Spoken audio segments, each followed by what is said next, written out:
श्रीपरमात्मने नमः। अथ श्रीमद्भगवद्गीता अथ प्रथमोऽध्यायः। अर्जुनविषादयोगः। धृतराष्ट्र उवाच धर्मक्षेत्रे कुरुक्षेत्रे समवेतायुयुत्सवः। मामकाः पाण्डवाश्चैव किमकुर्वत सञ्जय।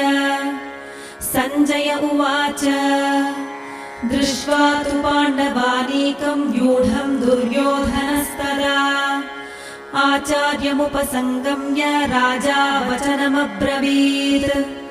पश्यैतां पाण्डुपुत्राणामाचार्यमहतीं च मूं व्यूढां द्रुपदपुत्रेण तव शिष्येण धीमता।